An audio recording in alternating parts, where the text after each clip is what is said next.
All right, and welcome everyone. Steve's looking like, what the hell? We can't get that together. That title's a nightmare every week. Everything's very loud right now. I can't hear anything. All right, I'm going to make sure we're live on Facebook, and we are. Okay. So that's good. So welcome to the podcast, episode 93, right? 92, I think. 92, I'm sorry. I don't even know. So this week we're coming to you live on Easter, and we talked to everyone beforehand, but no one had any. I did make some turkey. Anybody have turkey today, or is it ham day for you guys? I had ham. BV, what'd you have? You don't eat swine, do you? You're Muslim. Wow. Yeah. No, we haven't. I don't know what we're doing for dinner yet, but we don't have anything special. Tofurkey? Kale. No. I have answers for kale for everything for BV, just because of his wife. So, Gabe, you're down in Ohio. That's where sorry, undisclosed location. You're in a bunker somewhere hiding. What restrictions does Ohio put on for the Corona update while you're down there? We have like the normal shelter in place, and if you go outside, you have to wear a mask to the grocery store or anywhere in public.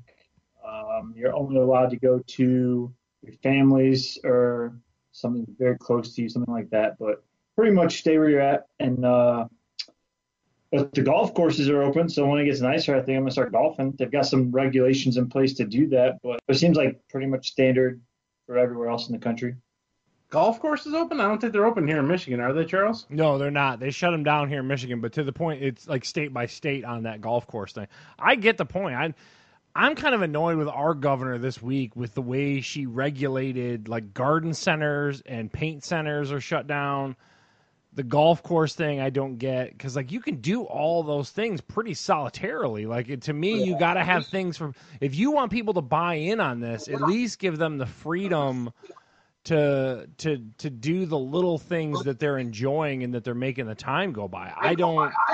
Yeah. So like the not to interrupt, but the golf course thing, they sent a bunch of information about what you have to do. So you can't pay in the clubhouse. You have to pay before you go. And then apparently there's like a ranger or something there to kind of like check you off with your name, at the starting point. And then everyone has to have their own cart, but they're encouraging you to just walk. And then you're not allowed to touch the flag stick. I think they're having like the hole instead of it a deep hole. It's only going to be like an inch deep, so you can just use your putter to get the ball out without having to reach down and touch it. But those are kind of the things they're putting in place so you can. Interesting. Now, they became real strict here in Michigan, and one of Michelle's friends, co-workers, she's 60 years old, allegedly a cop saw that she had fertilizer and wood chips in the back she just bought from Home Depot. This happened Saturday. They wrote her a fine for that. I agree. $400 fine she got for buying Home Depot yards. How it happened exactly, I don't know the details. But that's kind of my issue. So we're all jumping through these hoops, but I felt like to this point, there's been no enforcement. I at least like to see that they're finally enforcing some shit. So, like, I don't have to feel like I'm just like a goody two-shoes, like abiding by all this shit. Meanwhile, everyone's doing whatever the hell they want. So, find these people. You want to have a good time, look up India coronavirus thing. The cops are beating people with nightsticks that they find on the street. So those are some fun videos if you want to check those out. But this is the portion of the podcast where Charles gets to tell us all of his lovely stats. Yeah, so bring on the depression. Yeah, here we go. We haven't. Yeah, We have not yet sanitized. You gotta sanitize again. Get that out. Make sure it's clean. Keep it clean, gentlemen. Yeah. Mine's never sanitized. It's just hand lotion. Yeah. I got dry skin. Wait, I tell you. Steve's got the Jergens he broke out. Vaseline, actually. Yeah. Wow. It's cheaper. So in the usual thing. So this week of 11,000 cases. In Michigan with 652 deaths. That happens to be, you only end up being 1 out of 160 people now, as opposed to 288, which is where it was. And then we're on 1 out of 2,600 people that are dying. It was just shy of 8,000 last week. So you can see why the governor's freaking out about it. Well, I'll say, and I know you guys have talked about it before, but Tyler being my best friend, he got actually tested for corona this week, so he has it. But those numbers, to your point, are false because the rest of his family obviously also has it. They've all been sick. They're on the hospital. Sure. They're not going to waste tests on them. So what you're saying is probably even scarier because just like that example, you could probably multiply or however you want to do it 2-3 times. I would agree. Yeah, and that's what it boils down to. A lot of it comes down to, they haven't tested everyone, and that's so right now the mortality rate in Wayne County, Detroit's 5%. But to Gabe's point, if you were to actually know how many people have it, it's a way lower mortality rate because so many more people actually do have it. So it's just scary. Just listen, it's getting more and more real. And they say, I've heard that this is supposed to be our peak week. I don't know. They're not doing a good job of explaining if it actually is or, if it's going to go down from here. I don't know. So scary. Yeah, and I did talk a little bit with Tyler on text, and his symptoms are identical to what Michelle had. So, and he tested positive. So I'm gonna guess Michelle had the exact same thing. So she didn't get tested because they told her to just monitor it because she's a healthcare worker. But there we go. Corona everywhere. So next week we don't have it this week, but next week you'd mentioned in the notes, Steve, that it's released. I know it was released sometime in March, and you haven't found any stores. Have you been actually going out to stores looking for it, or? So I do all of the shopping because I'm an essential worker. So I'm already out and about, with work. So it doesn't make sense for Heather to really do. She goes grocery shopping the one day out of the week, and then we go from there. And that's basically how. Yeah, but anyway, but back to the point. So I go out because I'm an essential worker, and I'll stop by the store and pick up odds and ends and stuff like that. So when I'm in a store that sells liquor or something like that, I'll swing by and double check. I have yet to see Teremana in person. Did you see it in person yet, BV? Or you said it's available, but you haven't seen it yet? Yeah, no, because I looked at the notes earlier today, and so I went on. The first thing I did was went to Drizzly, or an online liquor delivery site. And they didn't have it. But then I went to Benny's, which is a major sort of alcohol depot chain in Illinois. And they're showing that it is in stock in every one of their stores, both the Ortho Blanco and the Reposado. So I'm going to try to see if I can have it shipped to one of your houses. Yeah, that's cool. Try to have them do it. It's probably more legal if they do it than if I buy it and try to ship it myself. But, yeah, I don't know. That's crazy. Now, there has with the delays in shipping, you may not have it to test next week, but it's better than I just can't find it locally. That's my issue. I just can't find it. I'll try to order it for shipping tonight. Anyone? So is everyone fans of tequila here? Does anyone hate tequila besides Charles? It tastes like shit. I can't stand tequila. It's I'll only drink it. I will only margaritas are good. Margaritas, and that's it. Yeah, we're gonna drink that straight shit tequila, straight to the head, son. What are we doing? Gabe's not a fan. I love that shit. Bad experience in college, man. I woke up cuddling a guitar naked with cowboy boots. I didn't own a guitar or cowboy boots, so I'm not going down that road ever again. Wait, you woke up naked cuddling a guitar and cowboy boots after drinking tea? Yeah, I can see where you wouldn't like it. Did your cornhole hurt at all? Yes. Did you have months of therapy after that happened? We need episode 93 for that. So, all right. So now we got some reviews this week, and it looks like Charles, you caved and saw the Trolls movie for your daughter. Yeah. So tell us about that. We paid the $20. It's the way that movie theaters need to work from now on. Me and Steve, and we've talked about it kind of weekly.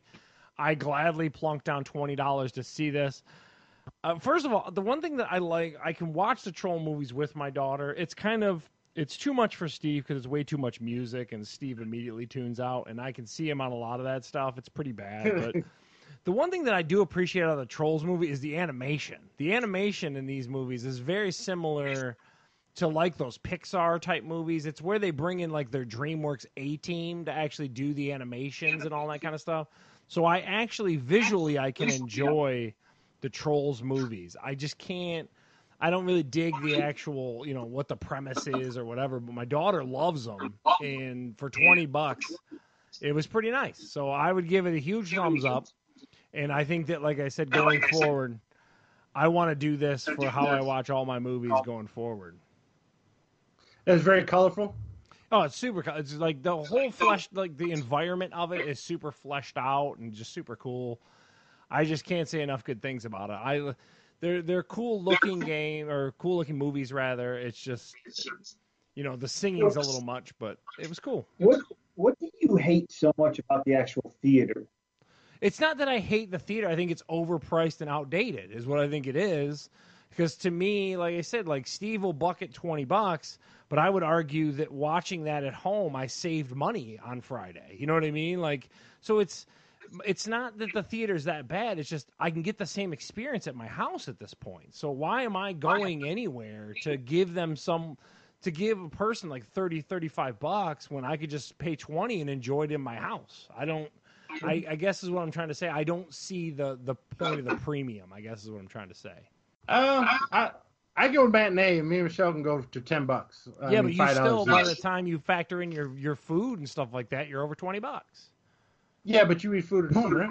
Yeah, but my pop doesn't cost me $9 at my house. Do you have a screen the size that they have there? Well, no, but I got. And you have surround sound, but it's nowhere close to what they got in the theater. Dude, you're crazy. If you're gonna sit here and argue like the experience surrounded by strangers, it's just not the same. I don't dig it. I don't dig it anymore. I enjoy it. I go all the time. But you dig it when it's IMAX or something special. I told you. To me, like I said, for $20, it's an antiquated tech to have to go somewhere. I don't dig it anymore. I never have. Like I said, in the past 10 years, the movie theater experience has been overrated in the past 10 years. It's kind of like going to a live sporting event.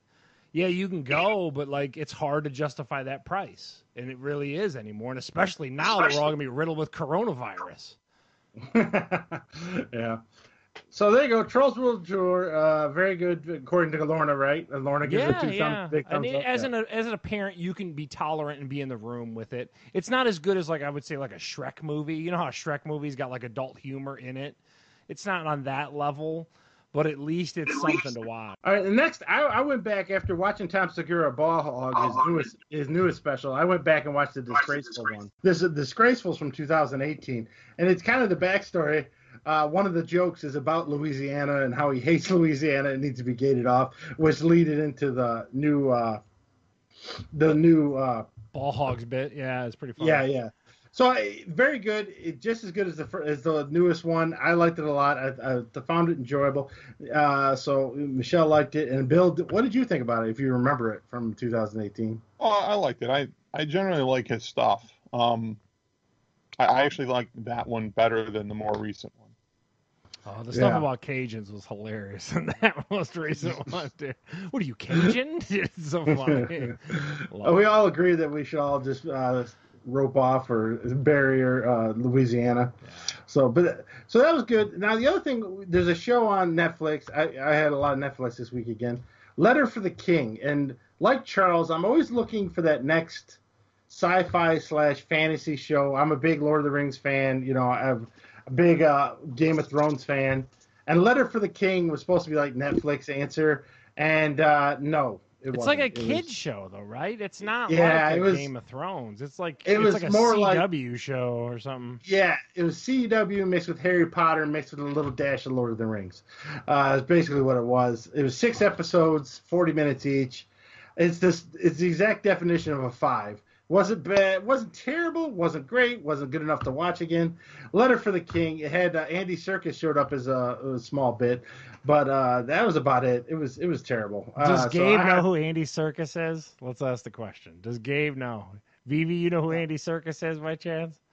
No. I didn't figure. Yeah, that's funny. He's the guy who played Gollum Lord of the Rings. He just recently played Snoke in the recent Star Wars movies. He played the ape in Planet of the Apes. He does mostly motion capture stuff. Oh, Gabe would know him from Black Panther. He played the bad guy, Dr. Claw, whatever his name was. Had the hand that got cut off.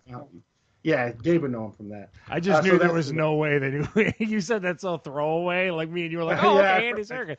Both of these guys are like, I don't know what the fuck that is. Oh, sorry about that. Consider your audience. Yeah. I should have known that. Now, this next one I caught, I don't know if Bill or Gabe caught this one. Shack Life on TNT. Did anybody see this besides me? I did. Yeah, I watched it. It's a reality show. I figured out Shaq is like the rich black version of Charles. No.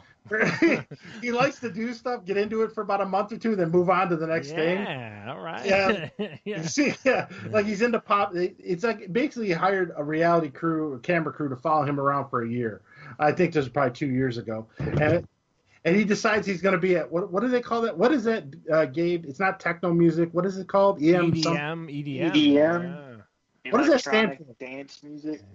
Oh yeah, Electronic dance music.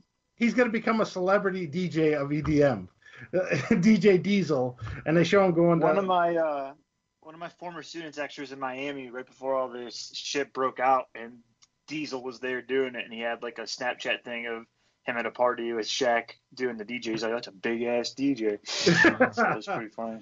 Was he good? Was he good? Did the guy who text you like him or? He was out of his mind. So I mean, Oh, sure. Everyone just goes they all go down there and get fried, is what you're saying? Yeah, So exactly. it's a straight up reality show that just follows Shaq. Shaq's a likable guy. I like him. I like the show. I watched. It was 2 episodes premiere. What did you guys think? Anybody else like it or? Indifferent. I thought it was kind of. I feel like Shaq is just kind of I think he feels like he's super funny, but he's not. So he's he talks real low all the time, and I'm gonna buy this kid $16,000 worth of clothes because I had a single mom. And he's like a good dude, but it just doesn't come off as, I don't know, it just rubs me the wrong way. It's like, I don't know. Yeah, he's trying to play ultimate dad too, and he has a kid with one woman, 2 girls with another woman, and then 3 boys with his ex-wife. So he's playing all. So Gabe's describing he bought clothes for a kid. Is he trying to take care of disadvantaged youth at the same time as also be a dad to his kids? Is that what they're showing him? Yeah. It's showing him, like, if you're Shaq, like, you go to do your normal shopping, and then he sees a mom with a kid who's going to, like, so it's like a Shaq infomercial where, like, Shaq is such a great dude. Yeah, okay, I get you. I know why Gabe is like, this is kind of lame, yeah. The story with him in Atlanta with that kid with the 19 size shoes, I had seen that on the internet previously. Yeah, that's. But there is a lot of stories of that where he meets people and he met a guy in Best Buy and bought him a laptop because he had a sad story, and then even on the show he stopped some fast food joint, bought everybody in the place burgers, but it was like. But I can see Gabe's point. If it's like this big thing where like. We get he could be a good dude, but like if you got to show me in a 30-minute show, it's a little much. I can see his point for real. Yeah, it makes sense. To me, he might be a real good dude, but it comes off as very fucking fake, and I'm like, I don't know about this shit. A big PR thing. But I was just more into what he's into, like being a DJ. They're going to show what he swims with sharks later in the summer. That's all I liked about it was all the random. How much is Shaq worth at this point? Does anyone have a clue? Is he like more than Kobe, like half a bill kind of thing, or is he? Because he's got adventures. I think he's got to be at least that much. Hold on. Yeah, that's crazy because. He gets those like custom made cars. Is when I ever see him, he's always like getting like some random car like made to make him fit and stuff like that. Yeah, or beds. He always gets like a giant bed. He always hasn't making a bed. What do you got? I'm gonna guess. What does everyone guess real quick before BV says? I say he's worth $475 million. What do you got, Gabe? What is he worth? He's on the board of like $475. I'm gonna say Papa John's, dude. I'm gonna go way less than that. I'll say 300. 300. I was gonna say 275. 275 million. What do you got? What's his net worth? About $430 million. Oh, baby, I was close, man. Yeah, Charles was close. All right, man. Wow. It's like I said, when you start talking about like a board member of a big corporation, dude, you got some serious cheddar, dude. It's crazy. Well, they also gave him a bunch of franchise. Everything he does is like in Atlanta. Like a lot of stuff's in Atlanta. Like a bunch of franchises in Atlanta. That's where he lives now. Oh, he's in Atlanta? Well, that's weird because does he have roots Well, that's there? because we're the TNT studios and all that. Oh, okay. Wow. Makes it easier. So if you like Shaq, Gabe's right. It's a little bit of a fluff piece on his personal life, but I just like the adventures he gets into. Like I told you, it reminds me of a giant Black Charles when it comes to the adventures. So I like that part. I did like Samuel Jackson as the narrator, though. Yeah, Samuel Jackson's the narrator. That's cool. I'll watch this season. I don't think it needs to be multiple seasons, but it was entertaining. I give it a 7, maybe a 6, probably Steve 6. Before you go on to the next thing, so another show that stars an athlete you're going to talk about in the wrestling minutes. Did anyone going around this digital room, did anyone watch the Big Show on Netflix? My God, I watched the pilot. It was so bad. It was cringeworthy bad. Holy shit, guys. I didn't laugh. Is it that bad? Dude, it is I next didn't level. laugh past the kitchen scene. So whatever happened after that opening kitchen scene, I was out. Dude, it I was didn't so make it past the brutal. airport. He went to the airport to pick his daughter up. I guys. didn't make it past that. I He was have- straight reading lines. It was terrible. Yeah. And like we described before, he's a charismatic dude, but oh my God, that show was just so bad.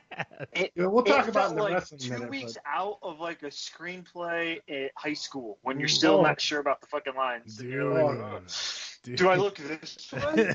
And then I'm supposed to pick up my daughter. Dude, it was How was he bad. better on Saturday Night Live like 15 years ago than he was on his own show? I don't know. Dude, He that got is worse. a dumpster fire. I don't know if anyone's like it's pretty good. I do, They're dude. crazy. That's some next level WWE love if you like that show. I So couldn't don't get so past don't it. bother watching it. You got to just to No. see it. Yes, watch All it. right. Watch No, it just see you. don't It's only watch it. it's Wait, only wait, 20 wait. minutes. It's a good contest. Gabe, how far in did you make it? 5 minutes? 5 minutes. Yeah, I made it 10. Charles, Yeah, how I'm far did you about make it? 15, 20. Yeah, I made it to where the daughter so got Bill, home. you got to be the one that makes it through the whole first episode. I'll try to get through the whole first Oh, episode. mama, that show was next level, guys. I can't believe that show. Oh. So next, after Shaq, we got this one I've seen on HBO, the previews, but I haven't watched it. The Plot Against America, Charles. How was Okay, this? so now I can tell by your face. okay.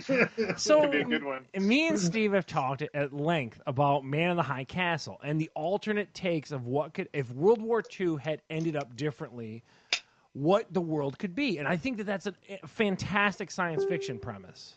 I completely think it's going to be awesome. But Trying to make my kids do in history class. This oh my scenario God! like that. So this That's one, cool. That'd be a cool assignment. and I think it would be great science fiction. So this one is an alternate take where America elected Charles Lindbergh instead of FDR, and they try to stay out of World War II. So imagine the U.S. never joined World War II. Now they're actually befriending in a weird way, like Nazi Germany. So then, like anti-Semitism becomes like a normal thing because Lindbergh's always been said to be an anti-Semite, just like Henry Ford has been said to be an anti-Semite for years. And this is told from the perspective of a Jewish family. So what I just described to you sounds like, okay, I'm into it. And then you watch this turd sandwich of a show, and it's 4 episodes in. The new episode premieres tomorrow. I'm done. I can't. It moves so slow, Steve. I'm like, I'm ready to just freaking jump out a window. I'm like, this is just brutally slow, dude. At most, it would get a 3, a 3 out of 10, because it just everything about it sounds. It's Man in the High Castle all over again, Steve. Where it's like, dude, I can describe to you 55 things they could be doing, and they're doing none of them. Literally, like the dad of this family is very anti this, so now they're playing like this weird. It's just guys, just avoid this show. I don't even want to like pretend like it's got anything promising because it's just. So then Jewish people there becomes like this weird divide of like European Jews and American Jews, and like so American Jews in a weird way are just turning their back on European Jews, and again, all this sounds because I can condense it down. I watched 2 hours and 40 minutes of episodes to get to this point. It's the longest. Oh my God, like minutiae based. It's just so bad. God, guys, and I want to like it. And me and Steve often talk about that with the World War II stuff. This is just a huge miss for me. Oh my God, I did not like this show. Is there any action in it at all? It sounds like they all just sit around ripping on Jews. It is none. It's about a Jewish family in New Jersey. And that's basically dude. It is, guys. It is brutal. I don't know. Do they? Oh, I'm sorry. Yeah, you're good. Do they address at all whether Lindbergh was able to get the U.S. out of the Depression? Well, so that's handled in the initial part of it. Like they basically, so he becomes endeared into the United States, and then so basically Lindbergh runs on a ticket of like, hey, vote for us here, vote for me or vote for war is how it's kind of posed. And then he ultimately wins, and then he brings out, like, so then manufacturing starts to come back because the world gets behind his anti-war sentiment. It's again, I don't want to sit here and act like it's any good, guys. I can boil it down to the few interesting premises.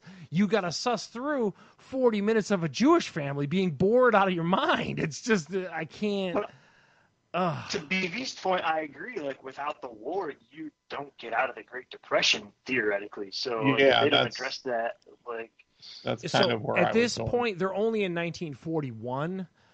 They might address it further. I'm not going to find out, guys. So if you're gonna have to do this on your own. Well, no. At that point, though, apparently, so he must have done something at that point that would have been sort of comparable to the New Deal programs and whatnot. That, I mean, they didn't truly recover until the war because they were able to manufacture, and then everyone kind of But yeah, no, it's just. I completely understand what you're saying, BB. But all I'm saying is, now imagine you're a lone Jewish family in New Jersey with all these heavy arcing stories. I completely get what you're saying, dude. It's just. I'm not going to watch it. Ooh, it is brutal, man. It is bad, guys. I can't steer clear of Plot Against America on HBO. This is two shows I've tried to get into. That McMillions documentary show was terrible, and now Plot Against America for HBO. I'm trying to love you, HBO, but you got nothing for me right now. And basically, if you don't like Westworld, there's no point in keeping HBO. I'm about to shut HBO off. Yeah. I'm with BV. I'm about to do the same. At $17 a month, yeah, it really is. No more great shows, no more boxing. I have no use for them. Yeah. Yep. So another turn for HBO. So Charles, you say a 3 out of 10 for dude, that show? I'm telling you guys, like I said, like you want like the nuggets, but like again, you got to dig through a lot of dirt to get them nuggets in this one, dude. It's tough. Dude, it's brutal. So. Now, the one thing Gabe and I don't see eye to eye on is Call of Duty, the campaign mode. Gabe likes to go straight multiplayer. I like to run through the campaign mode, but I like the multiplayer too, even though I suck at it. But recently on PlayStation 4, Call of Duty... So hold on a second, Steve. You won't play the campaign mode, Gabe? Is that what you're telling me at all? Like, those are great campaigns. It's not that I won't play it. It's not what you come to I don't enjoy it. Yeah, because, I mean, especially before Corona, like, time-wise, with sports and blah, blah, blah. Like, for me, if I was going to sit down and play a video game, playing with friends or getting online and having that quick action and then getting out, way better off for me. Like, to what me and Steve talked about is I just can't grind through, and then I'm not at the stage of a video gamer that I was in high school and stuff where I can figure out what the fuck I need to do to beat this shit, and that frustrates the hell out of me. So I would rather just take 10 minutes for a stage, see how many people I can kill. All right, then I can keep moving on. You know, I can see the point. The only issue I would say in rebuttal to that is the problem is you're playing against those kids that put 70 hours a week in it, so you get smoked as soon as you hit the ground running. You're just getting it's tough. Man. That is very accurate. But when we do kill them, it is greatly satisfying. Very earned at that point. Yeah, I can see. Yeah, you celebrate till his buddy turns a corner and pops you in the head. You're like, I'm with Steve. I love those campaigns. Those campaigns are like a great action movie, man. I love them. So for $20, like, I used to like Tomb Raider when I was in high school and stuff, and loved those games. And I bought one recently, and I just can't do it. Yeah. Like, I don't know where the fuck to look for anything. He has no patience. He's like, I'm out. But on PS4 for $19.99, it was on digitally. I think it's sold in stores too, but good luck. You can't go to a store. So it's the whole campaign from Call of Duty Modern Warfare 2, and they remastered it for PS4 graphics. I didn't realize this game came out in 2010, so it's been 10 years since it's been out. So you feel a little old. We're like, hey, I just played this yesterday. Oh fuck, it was 10 years ago. It's a later gen Xbox 360 release, isn't it? Yeah, is what I'm thinking. Yeah, but I mean, it looks beautiful. Charles, you saw. I put on our YouTube channel. You can see some gameplay up there. I also put up last week. We talked about Spawn. I put up some gameplay of that too. I've been doing talking to myself while playing video games. It's always fun. So Call of Duty. But it looks great. And the one thing I'll tell you, and I didn't play the game with you, Steve, but again, just visually watching that video, it looks amazing. They gave it that next gen level of polish, and kudos. It looks great. One thing Call of Duty was always good at is making everything look realistic and good. And I will say, anyone that plays Call of Duty, multiplayer or campaign, wear a headset when you play, like a surround sound headset. It's so insanity. It's like you're in Saving Private Ryan. Bullets are flying all around your head. I love wearing a headset when I play those games. Gabe probably does too because he talks to his friends on there. But with the bullets flying, it's great. I love those games with a headset on. $20 seems a little high for a 10-year-old game, and you're only getting half a game. Maybe $10. I would like to see like a collection, like Call of Duty campaigns for the first 3 together for $20 remastered. That'd be pretty good. But then let me ask a question, though, Steve. So does it have a full multiplayer campaign in it as well? No. Oh, it's just purely the campaign for 20? Yeah, it's just $20 for just the campaign. Oh, okay. So that's a little steep. Probably. Do you need another game to? Is it an add-on to an existing game, or can I buy it outright for 20? Okay. Okay. $20, you buy it, you play it, and that's it. And like I said, Gabe and I are both working on getting the current new Call of Duty Modern Warfare. And when we get that, I'll put some videos up of that. Watch us old guys get killed by 15-year-olds all over the place that are sitting at home with nothing to do. They're not doing their online work. They're just smoking old men in Call of Duty. So good luck, get that gentlemen. Godspeed. Yeah. Well, we'll have Tyler and Dylan maybe on our team, so we might stand a little bit of a chance because those guys seem to be... He's weakened from the Rona. You kidding me? That is true. Yeah, we'll be screwed. He blamed his last few Madden losses on the Rona. So oh man, no excuses. So there you go, Modern Warfare 2 remastered, a little pricey, that $20 might be a little high because considering it's only about 7 hours to crack through it. I would say 10 or 15 is a little better, but because of that, I'd give it a 7. If it was lower price, it'd probably be a higher score. But, you're only getting half a game for $20. Now, that's our reviews for this week. Not a lot coming and going. We'll keep our eyes open for new stuff next week. But this week is going to be, for a long time, the last wrestling update. Me and Bill, after last week, watched Wrestlemania Part 1. I watched 2 with you guys. Yeah. Oh. And both of our heads almost exploded. So, Gabe... We didn't get to hear your take on just WrestleMania Part 1, the Saturday night one, Gabe. Tell us what you thought of Part 1 of WrestleMania after you watched it. How much time we got to be on Jesus Christ, this whole thing was awful. The biggest one, I guess, my question would be here, Gabe. Tell us what you think of the Walker Texas Ranger Undertaker match. That seems to be the dividing thing amongst the audience members. Here's the credit that I'll give WWE. For a 3-4 hour show, whatever you want to call it, wrestling in an empty ring is going to be brutal, and they figured that out, so they had to do something else. Great that you came up with something else. What they came up with, shit. Okay, so while you can give them credit for thinking outside of the box, that box was still a piece of shit that was on fire. It was awful. It made no sense. You can't tell me that AJ Styles, who's supposed to be a top champ for the past 2 years, is getting his ass kicked by one dude when he's got at least 13 guys helping him out, of which they never even address like the 7 people that surround Undertaker with hoods on. Yeah, we have no fucking idea who they are, and for whatever reason that they're doing that. Was that the Dark Order from AEW? Yes. Yeah, who knows? Right? They looked more like Undertaker's friends, yet they start jumping them, and then that's it. And I know it's wrestling. Don't get me wrong. We all get that. But I can't stand when grown men take one punch or one kick and they never get up ever again. Like, okay, like great. You got 7 dudes and not one of them can like tag team Undertaker to just hold them for somebody to get a free shot for a second. Like that's out of the question here. What, did you like the part where he teleported from the grave to behind AJ Styles? Did you like that part?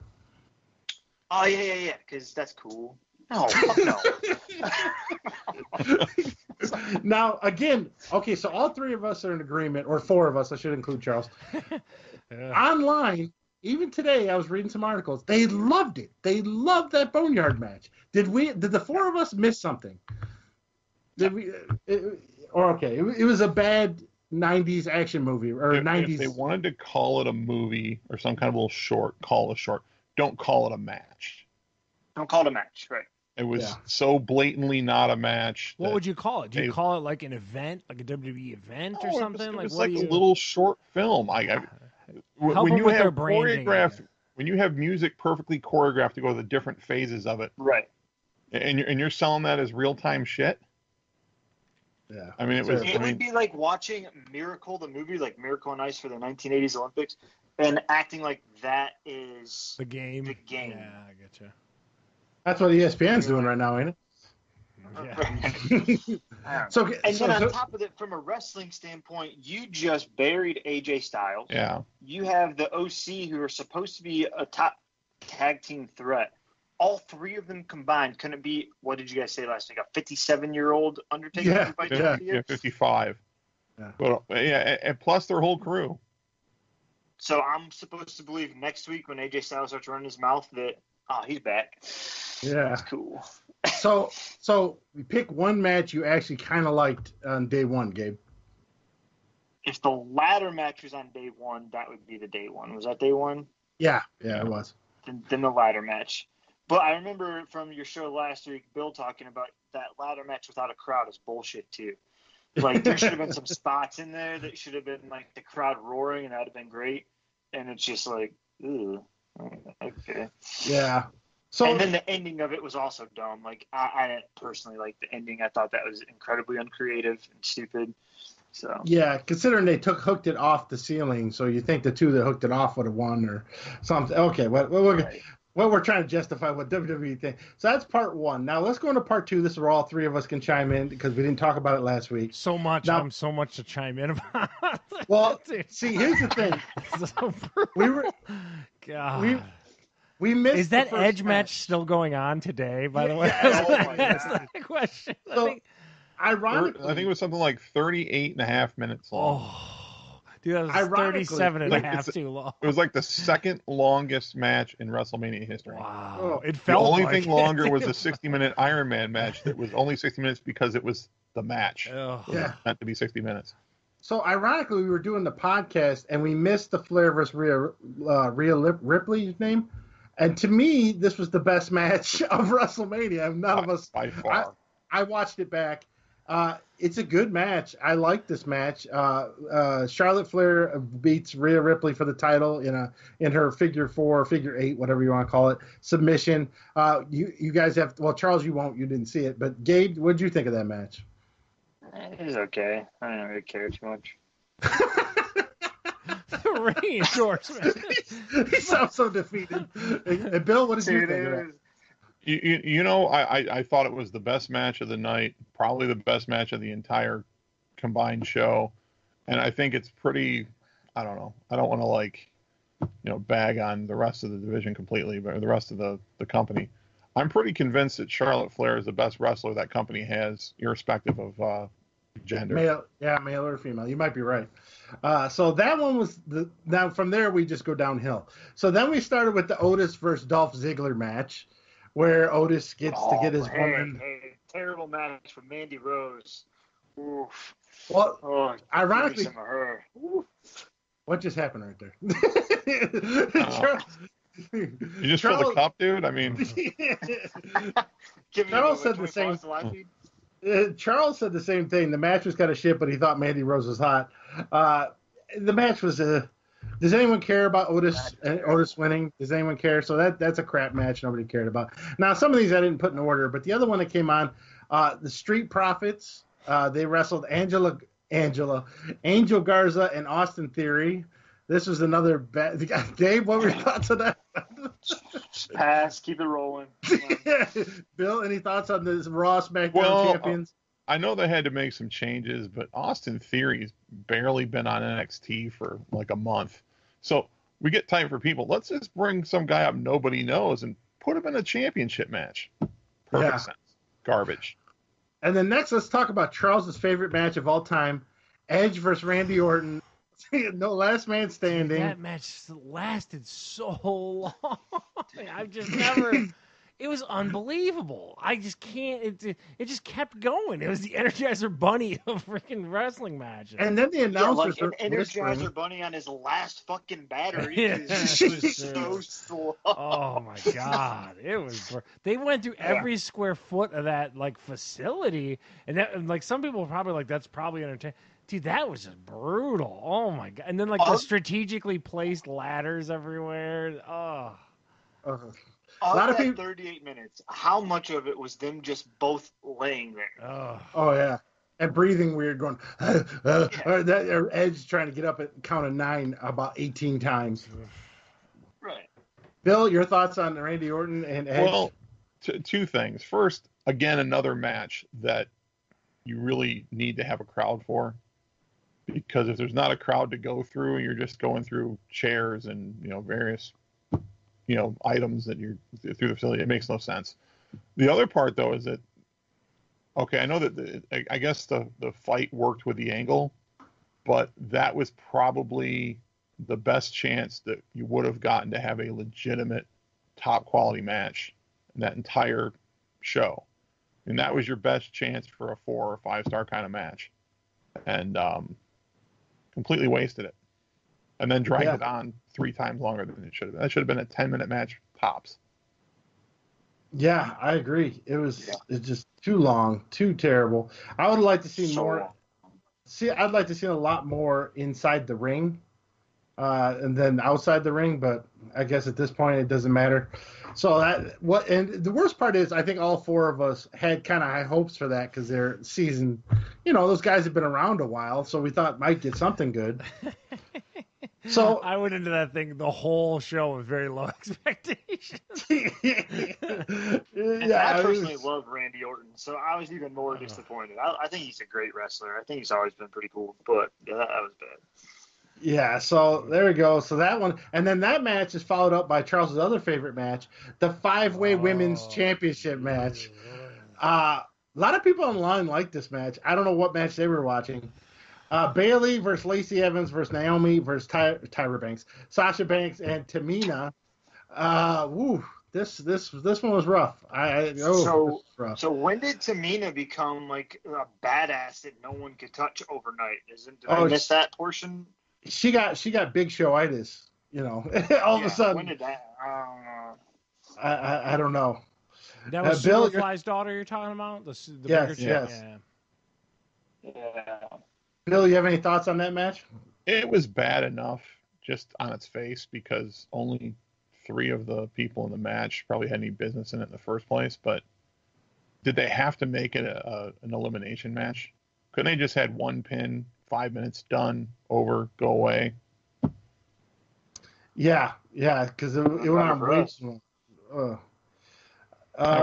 Microcosm of how bad this show was overall. It was not good. Now, the other one that actually happened before those 2 matches was Aleister Black versus Lashley, Bobby Lashley. I could care less about either of these wrestlers. Bobby Lashley should be wrestling guys like Brock Lesnar and stuff. I don't understand why they keep him at the bottom of the card. Aleister Black, he's like someone put the Undertaker in a dryer.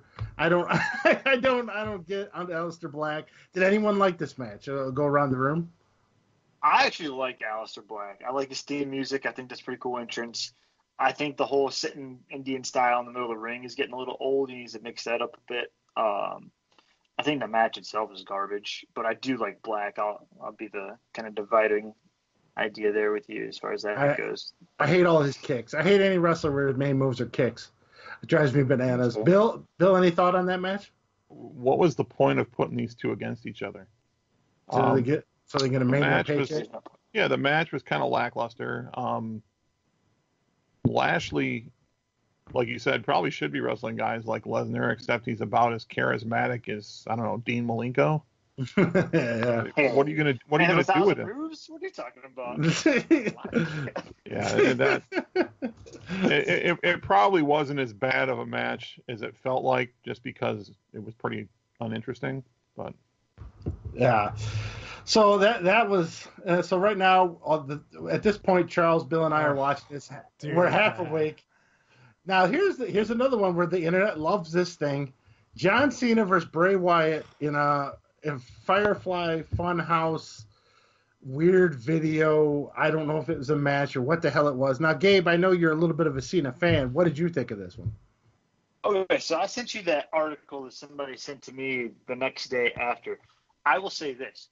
The article is more interesting than the match. That tells you anything. Okay, so the way they broke that down and what was going on, I actually found the read to be a lot more engaging than I found the match to be. I thought the match was funny for the first, 3 minutes or so with, the old Cena and him coming out and blah, blah, blah. But then it just got weird and dumb, and there wasn't even a match. And then it felt a lot like Boneyard Point 2 or 2.0. I don't know. It was dumb. I don't know where you go from here. If this is a thing they're going to keep using with Bray Wyatt, of you bring somebody into the Firefly Funhouse and then it's just this weird stroll down his memory lane, and then he wins at the end. I don't. Oh, that's going to be boring as hell. So yeah, I don't know. And the match kind of covered both their histories, but then all of a sudden John Cena's in the NWO and he's on Saturday Night's Main Event. None of it made sense. Bill, what did you think of that? Well, the first thing is I didn't think they could possibly put on a match that would have made the Undertaker AJ Styles match look good by comparison. But the thing, well, again, also not a match, and so there's this show on YouTube called Wrestle Talk. It's where kind of I'll pop and get kind of news and whatnot. And they actually called this a 6-star match and quite possibly the greatest stuff ever given on a wrestling show. To me, complete hot garbage. 6 stars? Yeah. It was the greatest thing they've ever seen on a wrestling show. Which to me was, again, not a match, nothing of any real interest. It was a bunch of bad skits put together to make a little mini movie that was supposed to be a mind fuck that didn't make any sense. And in the end, they just wasted another. I mean, I had a hard enough time staying awake through it. I think Wyatt kind of wins in the end. Sure. I guess it wasn't even a ref that counted to 3. Charles, as a non-wrestling fan, what did you think of? Dude, don't even throw it to me. Just ignore that I'm here. Dude, even from a cinematic, it just was stupid. And I know what Gabe's talking about because I listened again to the Bombcast every week, and they were talking about how a lot of it was a play on his career through the WWE, and Gabe said, there's more cerebralness to it than I guess that you'd pick up by watching it. But that's all well and good. But if you can't pick up on it by watching it, what's the point of it? I don't understand. If I had to read something about it after, you did a piss poor job. Yeah, if you needed you needed a Wikipedia page. It was like I told you about the Viceland documentary last week. You shouldn't need homework on top. I just watched it. I shouldn't need. Right. I don't know. That was terrible. Sorry. Hey, Gabe, can you forward me that article? I'd like to at least get something interesting out of that match. Yeah. They were going on how that article. I read the article Gabe was talking about. He sent it to me about how it's art and all that. I told Gabe they call it art. I call it shit. But it's the same difference. But I think that's where when BV describes the YouTube channel that was so hyped on it, I think that it's kind of like how you two kind of could see. You guys knew all the stuff in the Viceland doc last time. If you're a hardcore wrestling act, you might have picked up on some more nuance that just for me, I was like, I don't know what the fuck this is. This is terrible. I don't think there was anything about their careers that they went through that we didn't see before. But like I said, Gabe, there was a take on a lot of the stuff, and I think that's what Gabe's hitting to. Is and again, I don't know. Don't come to me for this analytics to it, but apparently it was a weird dig towards WWE in certain windows and all this kind of stuff, but I don't know, crazy. Okay. I'll have to read the article. Yeah. All right, so and then finally in the main event was WWE 2K20 spamming finishing moves over and over again. Brock Lesnar versus Drew McIntyre. At least it was nice and quick, unlike Randy Orton and Edge. Gabe, what are your thoughts on Drew McIntyre's big win over Brock Lesnar? I feel like both nights just mirror each other completely. You had the Boneyard, and then you had the Firefly Funhouse. Then you have Goldberg, and now you have this match that were basically the same fucking thing. And for your top 2 belts, and that's what everything is built around, both matches to be like that, incredibly disappointing to me. Yeah. Bill, what are your thoughts on that title fight? That, in a nutshell, was it basically is the poster child for the argument that wrestling as we ever knew it is dead. Anytime that someone that is Brock Lesnar is on the level of Hulk Hogan in the 80s as far as how devastatingly, unbeatable, daunting a challenge is, they'll put every great wrestler you can ever think of, every unstoppable force, the legitimate ones. He's every bit as big as that, and except this time he's actually legitimately as advertised. Like, he could literally do that in real life. And yet he hits his finishing move multiple times to a guy that's comparable in size, but not, really there. And the guy just kicks out like it's nothing, puts a couple kicks to the head, and it's over. I mean, I already have had problems with this last couple of years of getting back into wrestling with the fact that they've killed any idea that guys hit finishers against, other good wrestlers and it's over. No, that just kill that now. If you don't hit 6 or 7 of them in sequence, you don't win. And so what's the point now? We're watching. I think what we're watching now is some combination of bad theater and Cirque du Soleil in a wrestling ring. And to be honest, it's a waste of my time. And what I took from the whole thing was I canceled the network the following morning, and I'm done with wrestling completely. I canceled. Oh, damn. I canceled the network half hour after WrestleMania. So with that being said, let's go around the room now. One scale of 1 to 10. Now let's not hold the no crowd part against them. All right, they have no control of that. Okay, so we're not going to hold that against them. Gabe, start us off. 1 to 10. Your vote. Your score for WrestleMania. 4. 4. Bill, what you got? Well, only because you made the scale 1 to 10, I'll give it a 1. If I could give it a negative number, I would. Wow. WWE owes BV points. No, so I don't know about that. I'll say this: as much as we rail against Vince for actually still trying to do shows and he's out of his mind during this coronavirus, at least it is something live and entertaining to watch, even if it is terrible. It wasn't live. It was all. I'll pre-taped. give it a 4 based off the content. Oh, we forgot to also mention Gronk. Gronk was there and won the 24/7 title. So anyone else excited about that? Does that raise your guys' score? Because Gronk was on the show. Well, now I'm at an 8. Wow. So, Charles, from what you saw, I what do didn't you watch both parts. I'm remiss that I didn't watch the Saturday. I think that it's, to me, and being honest, it's just modern wrestling. It's what wrestling is nowadays. So, for BV's disgust about it, that display was in line with what the product is now. I don't know how you can get angry at watching what is wrestling right now. I refuse to believe it's anything different other than that, and I don't like the current product. So, like I said, if it's more of what it was, probably a 6. But I'm not into that current product, so I would personally give it a 2. Ooh. So I'm going to give it a point. I thought the ladder match was okay, so I gave it a point.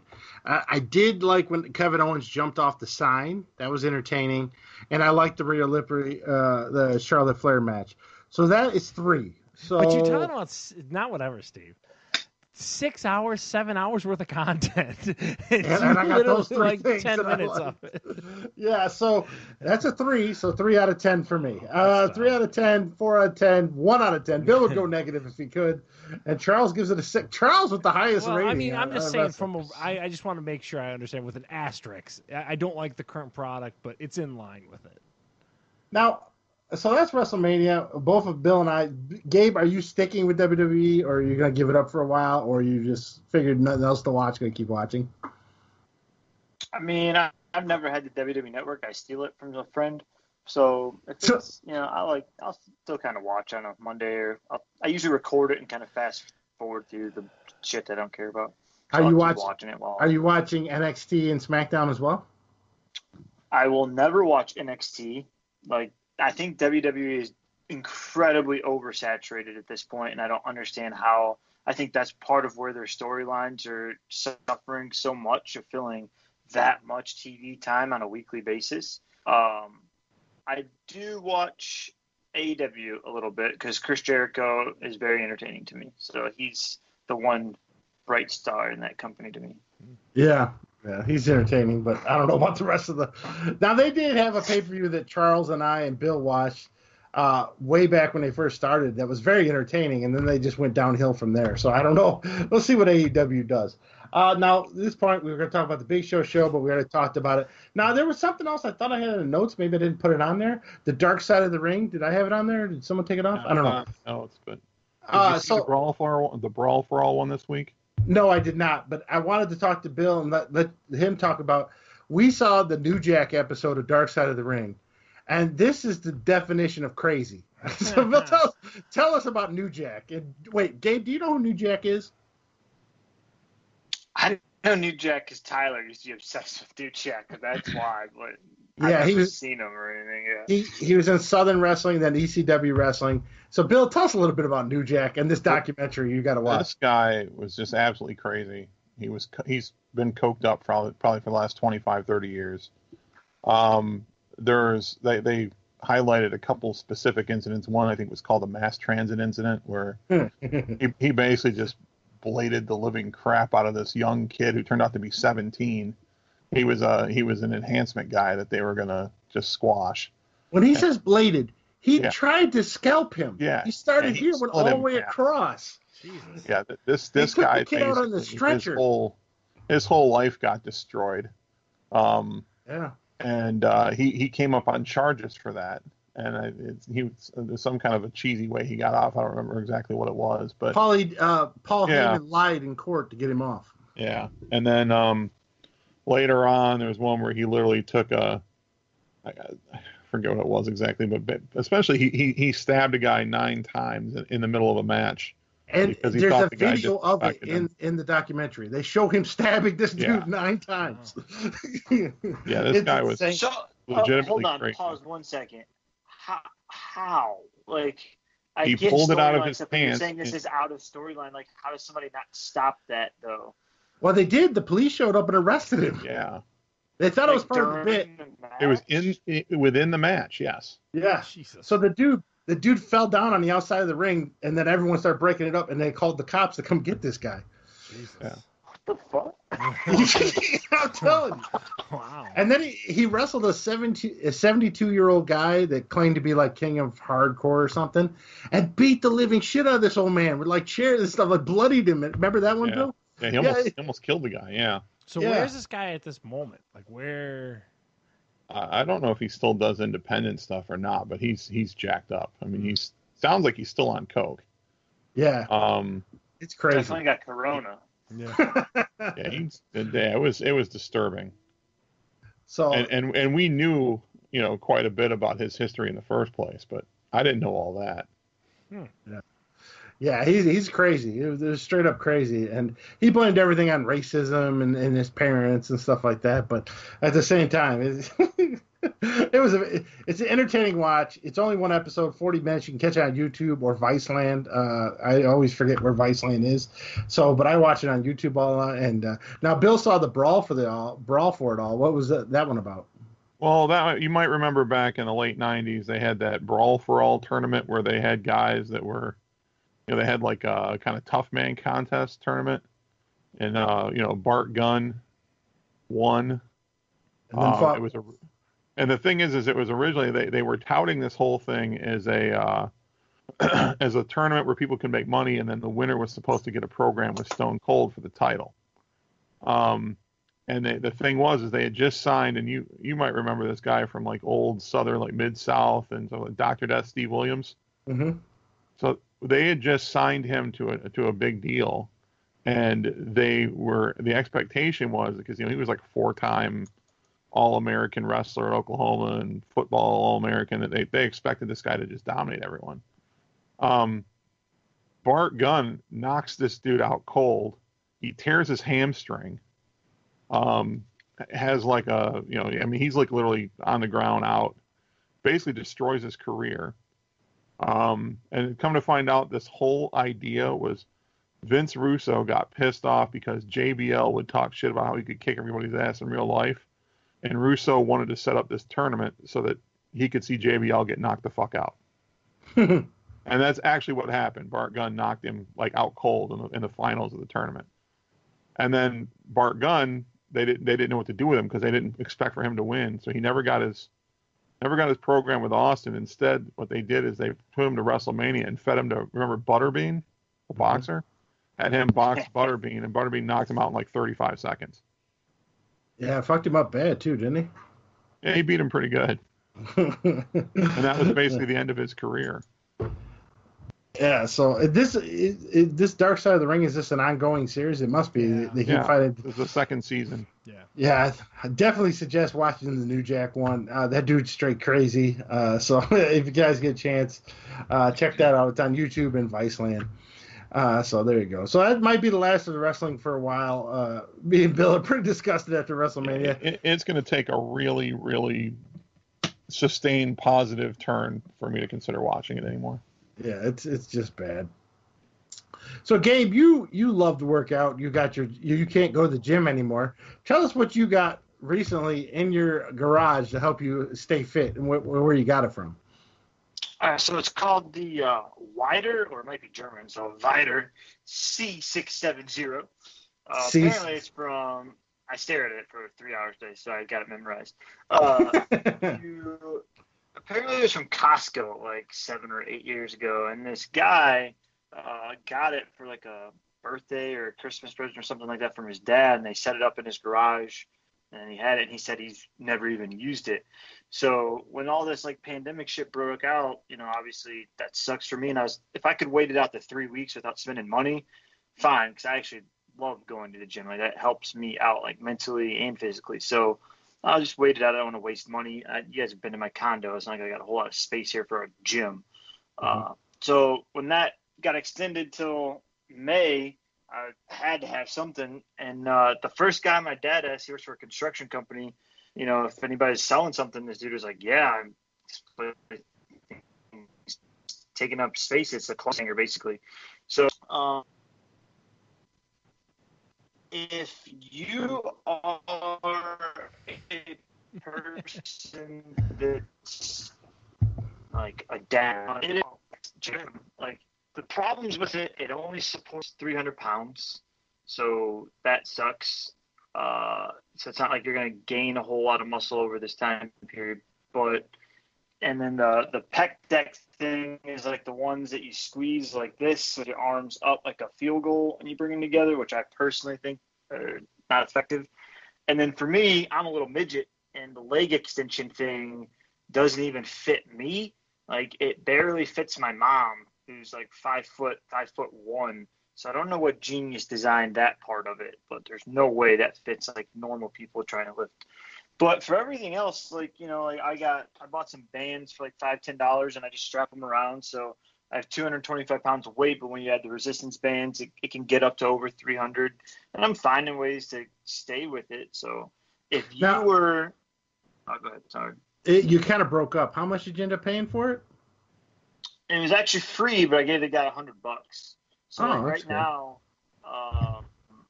weight itself is usually at the bare minimum. For every pound, it's about $1. So if you buy a 45-pound plate, it's about $45. So he gave me 225 pounds of weight, the bar, and the whole thing, and he just wanted it out of his garage. I just couldn't accept that, so I gave him $100 because it was a lifesaver for me because I need that shit right now. And if you look online on like Craigslist or anything, people are milking the fitness industry, and everything's on back order. So even if I wanted to spend my Trump bucks on something, you can't get it for another like 5-6 weeks. So it sucks. So Peloton must be raking in the money right now, or second-hand Pelotons. Yeah, I would imagine. And everything else that's on sale are like those death traps that I would never use. Like, like the stand that comes for the bench, and it looks like a little C like this. And then you just got to try to find that groove, and then the bars like wobble and stuff. Like the last thing I want is for my mom to walk out in the garage and be dead from fucking a weight thing. Like, no, thank you. I'm gonna pass on that life. So where are you storing this? It's not at your house. It's at your parents' house. No, there's no way it could fit in my house. It's in my parents' garage. You go over once a day? Yeah. So that's helping me kind of keeping like a normal lifestyle. So I'm just not the type of personality. I can't just wake up and do nothing. Like I have to start something. So like my normal routine is to wake up, eat, and then I go to the gym like in summertime since I'm a teacher and stuff. So having this ability to wake up, eat, and then go over there to actually do something helps me. Otherwise, I just have that procrastination mentality of I'll do it later, and then it's 3 a.m. and I've done jack shit all day. So. Yeah, I don't know what that lifestyle's like.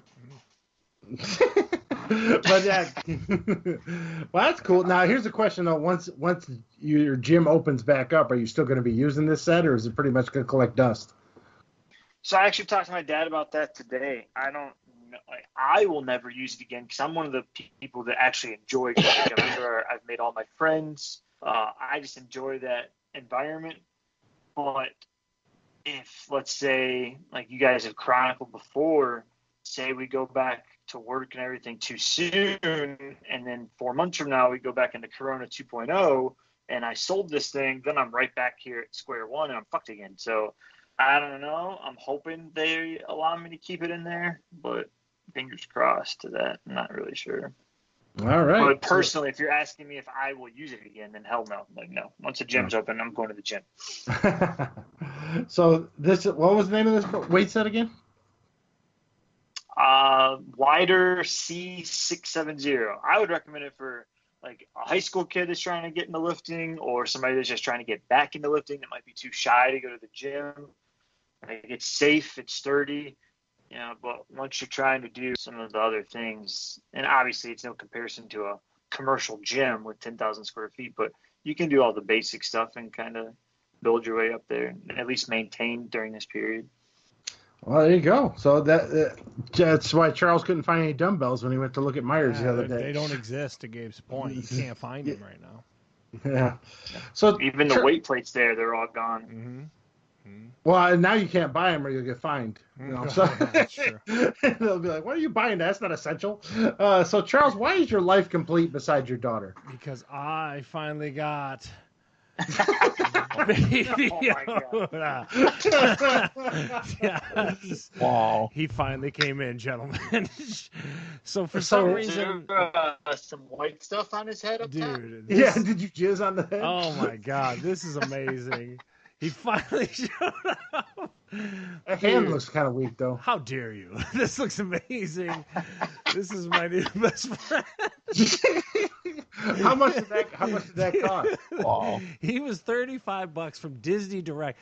For some reason, you can't buy an N95 mask, but they can get Baby Yoda from China. It's the craziest thing right now. Like, priorities. Dude, it was just the best thing. When this showed up, I was like a 12-year-old kid. I was like, ooh, ran and ripped it open. He is behind me and my wife. I already let my daughter know. He's the number 3 in this household. He will no longer. So, he trumps Lorna? Yes. I now have my own Baby Yoda to display honorably here in the studio at the May Street Studios, but he will be broadcasting with me during the coronavirus. So Does he come with a cup of soup? No, he doesn't come with nothing, but you can mess with him. I make him hold stuff with his little Baby Yoda hands all the time. He's so cool. Dude, I can't get enough of this guy. So and for the record, how old are you? Too old to want this Baby Yoda. I feel like in 25 years when they do a documentary about Charles, this is the beginning of where it starts to get real fucking weird for him. I can't get enough of this little bastard. I love this guy. Well, there you go. Anyway, it's finally arrived. Here come the eccentricities. Yeah, I had. So that came straight from China, dude. Straight up, he's got Disney tags on his butt and everything. You know what I mean? He's just awesome looking. I just can't. Did you hit it? So for the record, you've been staring at Baby Yoda's butt. Yeah, well, you know, it's all okay. Can't get it. All right.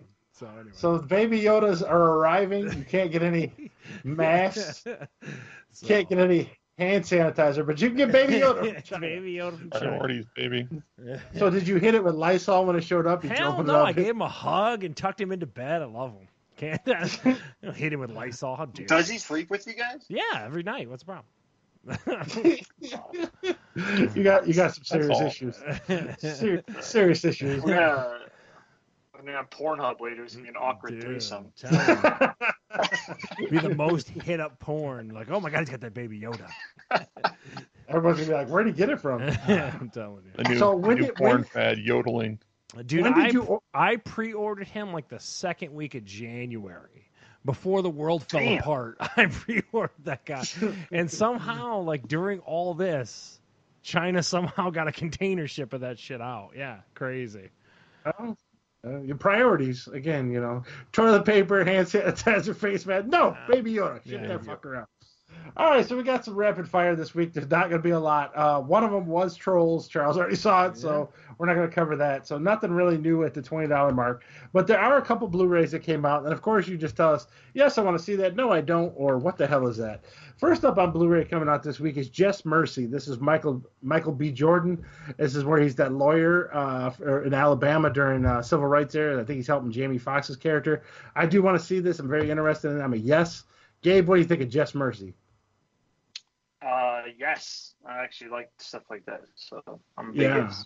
Yeah, I don't know if it's a true story, but it is based back then. Bill, what do you think? I might watch it if I see it on HBO, but otherwise. Yeah. Oh wow, no lawyer. Wait! I'm sorry. Do we have to pay $20 for this? Because no, but no. It just came out on Blu-ray. You can rent it for like $5 or $6. Yeah. Oh, it's in the previews. It seems like kind of a reset of the same formulaic, the hurricane. It's the poor, the indigent, being falsely accused, and indigent. You don't hear that word very often. Someone lawyered. An ACT word. I know. And Charles, what do you think of that movie? I'm actually with BV on this one. I like both those actors. I like Michael B. Jordan and I like Jamie Foxx, but I'm a no. So also the next one coming out is Kristen Stewart. You remember her? She's the Twilight girl. She has this horrible underwater horror movie.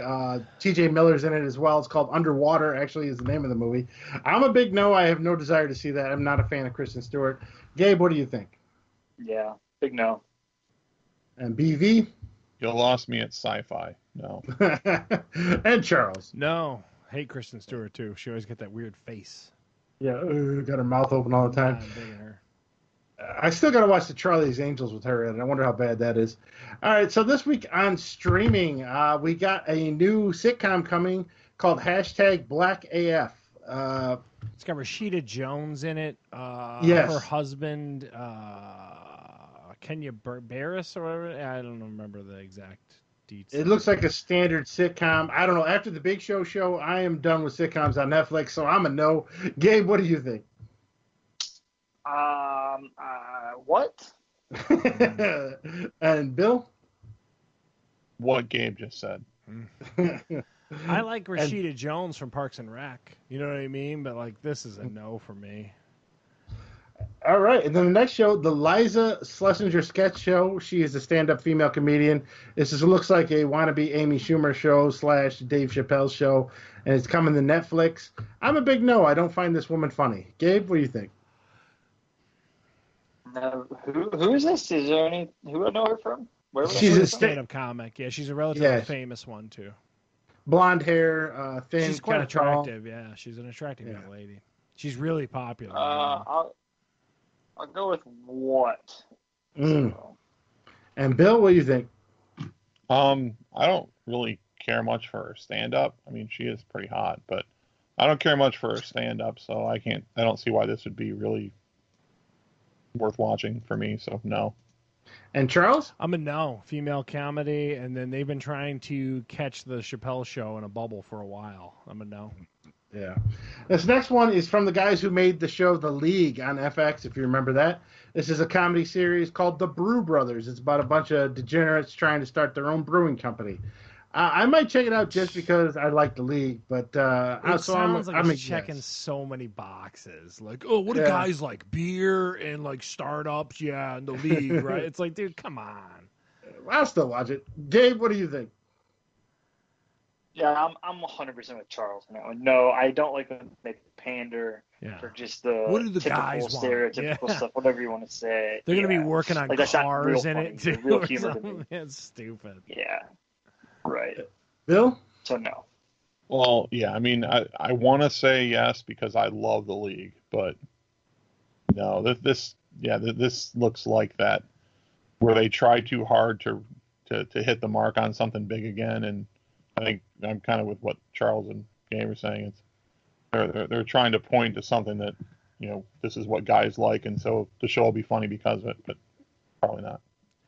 And Charles. And I'm a huge no. Yeah, I'm smarter than this comedy thinks I am, I guess is what I'm trying to say. Screw you. Next up, again on Netflix, is Chris D'Elia. No Pain. D'Elia, sorry. He's a stand-up comedian. The only thing I can think of, he was on that show with Whitney Cummings way back in the day. He's kind of tall, got long, scraggly hair. I'll watch it because I watch almost all the stand-up, so I'm a yes. Gabe? I actually think he's pretty funny, so I'll watch it. Oh, you know who he is? Okay, cool. And Bill, what do you think? Yeah, I've seen some of his other stuff too. He's kind of hit or miss for me. I mean, I'll watch it, but I don't look at him as being at the same level as some of the ones that we've talked about before, like the Kreischers and the Seguras and Chappelle's and so on and so forth. He's sort of like a B tier comic, but I'll watch it. And Charles? And he's off the Joe Rogan Comedy Store tree of stand-up comics with Bert Kreischer, Tom Segura. He's the least funny of them. Him and Ari Shaffir are two of the guys from that comedy tree I don't really find that funny. I'm a no. I don't like him. So also I wanted to put on here, because Charles has Hulu, he's the only person I know. There's a show on there called Future Man. It's got the kid from the Hunger Games on there. I forget what it is. He's kind of like a janitor guy that gets transformed into like a video game world or something. I forget what it is. It's season 3 debut of Future Man. I don't have Hulu, so I'm a no. Gabe, what do you think? No Hulu, no interest, fuck off. BV? No. And Charles? I have Hulu and I'm a no. So that doesn't tell you. And then finally on Amazon, this is kind of a popular one. It's called Bosch. It's just like your run-of-your-mill everyday cop show. It's season 6. I'm not a fan of it, so I'm not going to watch it. I'm no on Bosch season 6. Gabe? I haven't even heard of it, so hard no. And Bill? What? Charles. I actually know what this is. So it's got the dude from Deadwood back in the day. He plays the main character. Very loved series by a lot of people. I don't get off into that too much, so I'm a no, but I definitely know what it is. So there we go. Our new shows are dwindling more and more every day, so we'll see how this goes over the summer. But right now, that is it for the Rapid Fire. And Charles, this might be one of your last reports on UFC for a while, so let's hear about this one. Yeah, so apparently this past week, UFC 249, Dana White was going crazy. We started off with Fight Island, then we were going to Tachi Palace in California to have the event. Khabib couldn't get out of Russia, but then he could, and then he couldn't, and blah, blah, blah. So then they got Justin Gage in. But long story short, the California governor actually called to ESPN and Disney, who is the main owner of ESPN, and basically told them to put an end to it. So not because Dana White wanted to, because Dana White's still tomorrow, if ESPN told him they'd put it on, would put it on. So it's a crazy thing. I'm kind of in the Gabe camp. It would have been nice to have some live sports. You know what I mean? Like I'm kind of killing for any kind of content at this point. You know what I mean? Like I'll freaking bet on 2 frogs, going down my driveway at this point. You know what I mean? Just have some juice. It's crazy. But so they canceled that, and then any future events while the lockdown is happening. The big one who got screwed out of this, so Justin Gaethje stepped up when Khabib didn't want to fight. Justin Gaethje stepped up, and now they're saying he will get screwed out of this. So that's basically his title shot was going to happen then. But then once everything gets back to normal, he'll be back to being a number 3-4 slot. So pretty crazy. I guess from a fan's perspective, it just bums me out that like we had a little glimmer of hope to see some sports, and they closed that window pretty quick. It's pretty nuts that the governor called ESPN and Disney, and then like the higher ups at those 2 companies called Dana White to tell him to stop.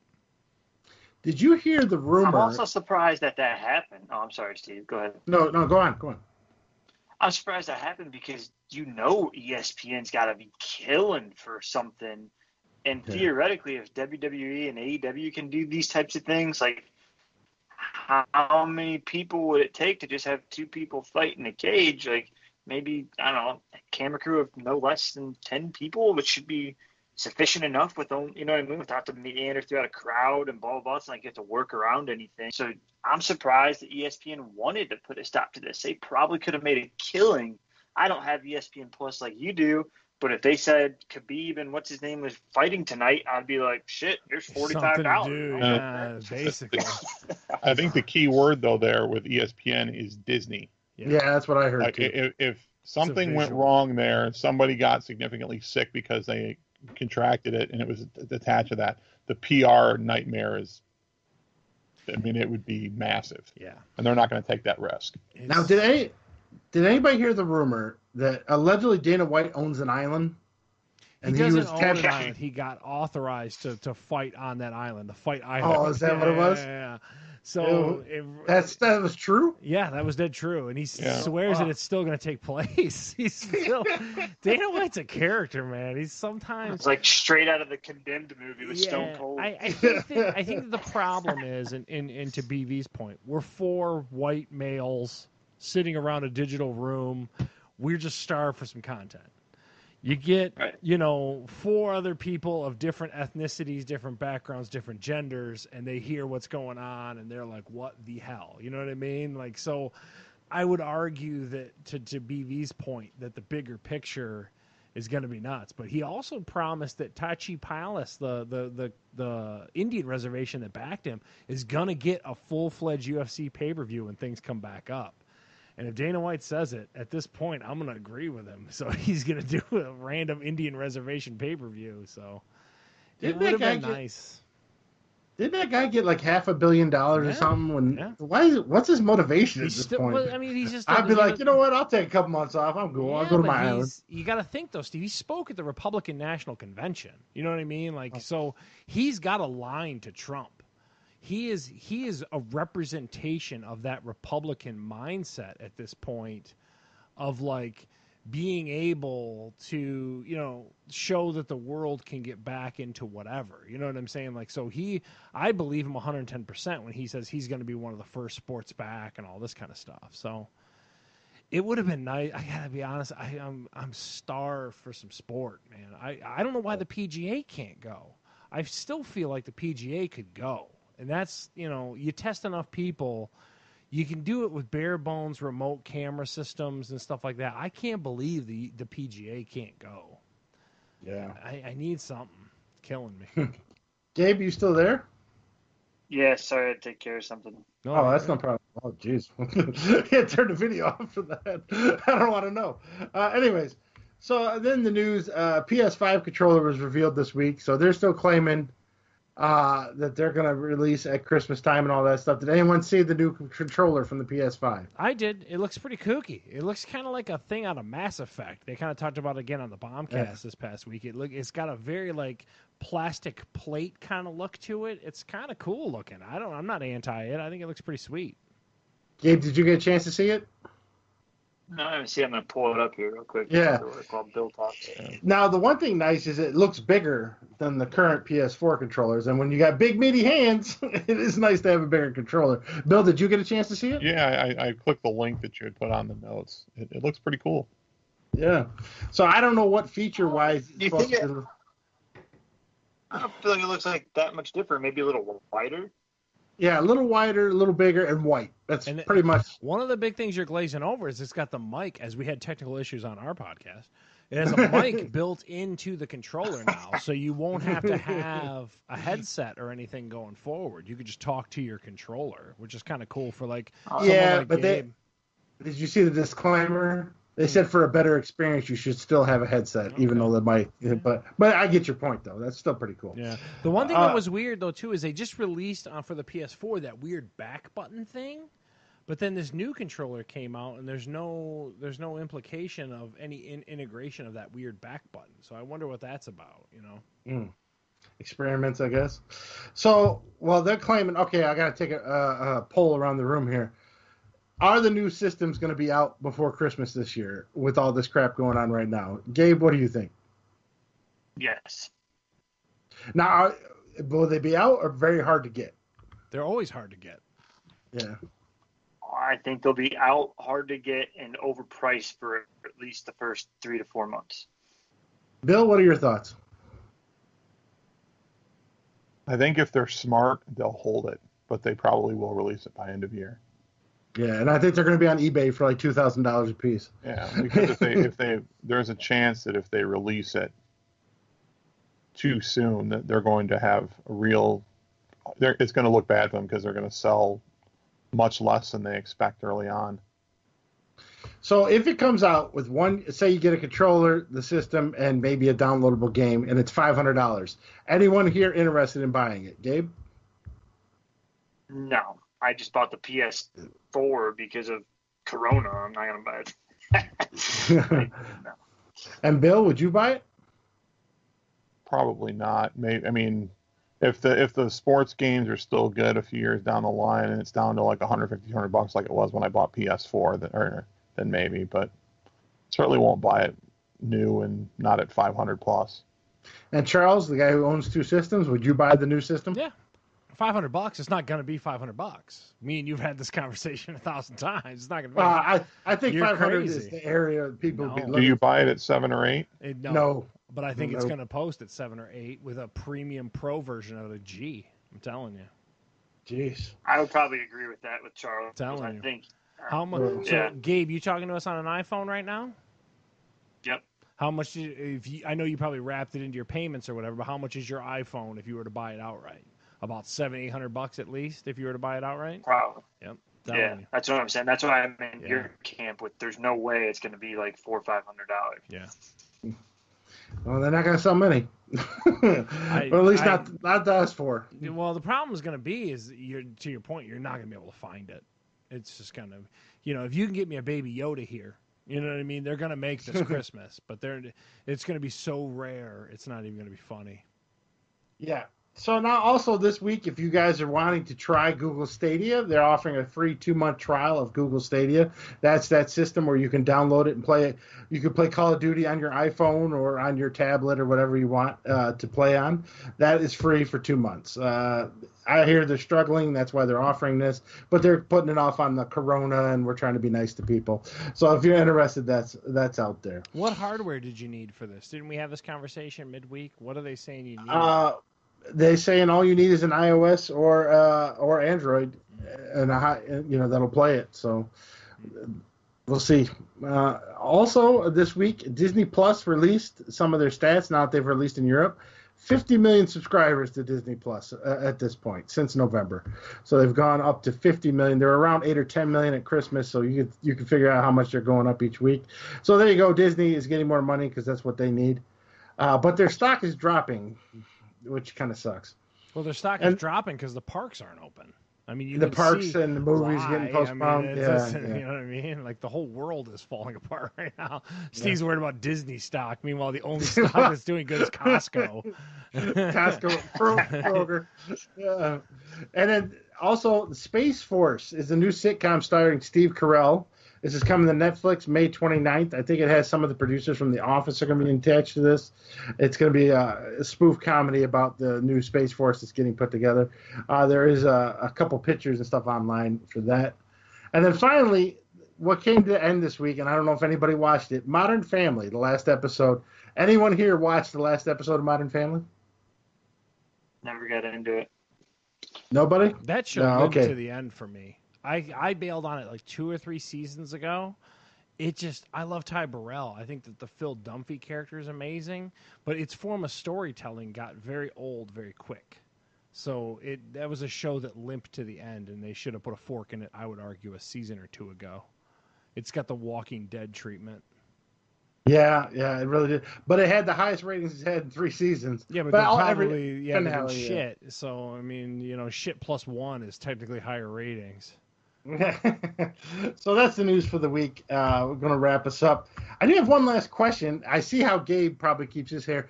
As you can see, my afro is getting huger and huger. But Bill and Charles, for some reason, your hair. Well, Charles always wearing a hat, so it's hard to tell.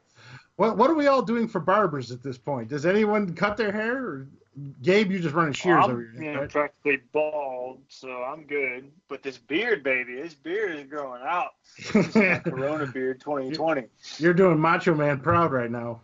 Bill, what are you doing about your hair? Well, right when we went on shutdown, which I think was a little bit before you guys did, we went on like the 16th of March. So the day before, and it was the day before I started working from home, I got it cut. So I'm only about 4 weeks in, so it's starting to become a problem, but it's not bad yet. Give it another week or two, and it's going to be. But I don't know what there is to do. I mean, I'm not going to cut it myself. If I have Heather trim me up. Heather trim up the sides. I got a wall trimmers and stuff like that. I just kind of trim up the sides a little bit and keep it moving.